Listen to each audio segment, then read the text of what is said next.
I'm Anthony Burke, a professor of architecture, passionate about buildings of the past. Look at this. This is so grand. And what they can tell us about better ways to live in the future. European settlement made its impact, of course. And it's that colonial layer that left behind this nugget called Baddeley Cottage. So, you buy a cool but run-down mid-century house in a beachside paradise with plans to preserve the outside and modernise within. But pretty soon it's clear there are bigger issues at stake. I just keep seeing the history just speaking, and then I'm thinking, oh no, we're going to have to cover that up, aren't we? Have you found your treasure yet? Bits and pieces, but not the Spanish gold that is there somewhere.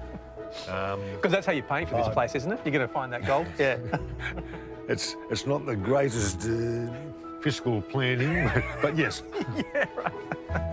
The house was built with function in mind, but David and Mandy want far more than that.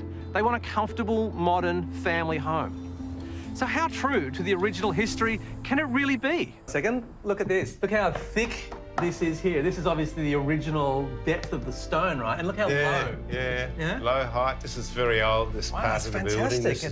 This is original, yeah. There You don't are get two of this these rooms. anymore, do you? No. All this tin. What is going on with all of this beautiful pressed metal?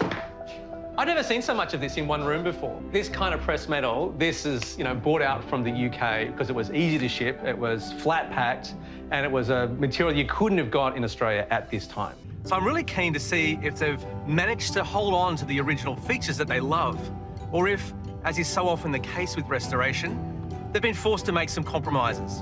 And I like what Laura and Wilf have planned, and that they're so passionate about saving Beaumaris's mid-century homes. But it's a complex and divisive issue.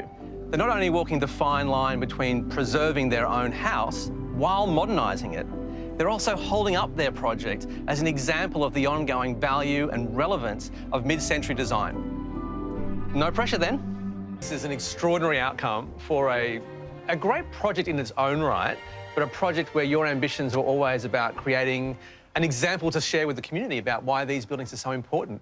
Do you feel like you've achieved that aim? But, how much texture is too much texture? How much information, visual information, is too much? We've got the shingles, we've got the roof open, we've got the original boards, so there's a lot going on. Yeah. So as long as it all settles neatly together, that's going to be great. So that's, I guess, what you're trying to strive to find, is that Absolutely. balance. Yeah. Who would have thought that a derelict, raggedy old cottage and an incredibly stressful restoration would be just what the doctor ordered for Nettie, and particularly Peter? They've revived Seacroft, and in return, it's given them satisfaction, solace, and a whole lot of new skills. Best of all, it's kept them moving forward with hope and optimism. And there's a lot to be said for that.